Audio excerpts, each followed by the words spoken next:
كان شيخ الإقراء بالديار المصرية، وكان الإمام ورش عالما في العربية وعلومها، حجة في الحروف، وكان حسن الصوت، يمدد صوته إذا قرأ القرآن، يعني يتغنى في قراءته بالقرآن، وكان لا يمله سامعه إذا قرأ.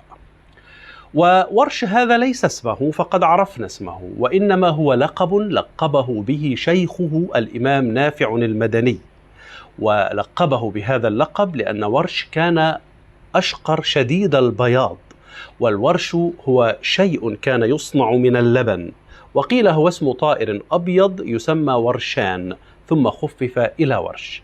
وكان الإمام ورش يحب هذا اللقب ويقول: نافع أستاذي سماني به. ولتتلمذه على الإمام نافع المدني قصة طريفة يحكيها الإمام ورش بنفسه.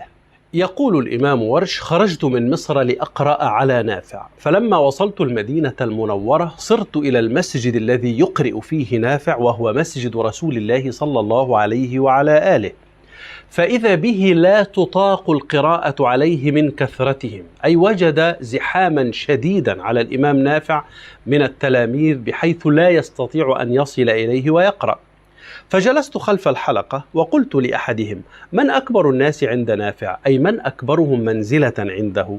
فدلني على رجل يسمى الجعفري، وهو شيخ، فقلت له: أنا من مصر وجئت لأقرأ على نافع فلم أصل إليه، وأريد أن تكون الوسيلة إليه.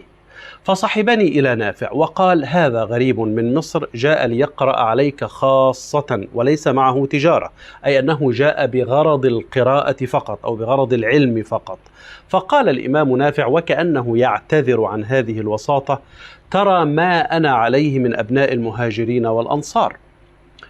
فقال الجعفري للإمام ورش: ما رأيك أن تحتال له، أي أن تلتمس طلبتك عنده بحيلة ما؟ وأشار عليه أن يبيت في المسجد فيكون أول من يلقاه عند صلاة الفجر.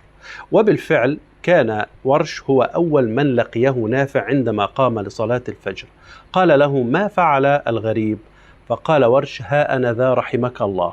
فقال له نافع: أنت إذن أولى بالقراءة، يعني وكأنه عندما التمس منه هذا الدأب وهذا الصبر على طلب العلم قبله وقال له: أنت أولى بالقراءة. يقول ورش: فاستفتحت فملأ صوتي مسجد رسول الله صلى الله عليه وسلم، فقرأت 30 آية، وكان من حقي أن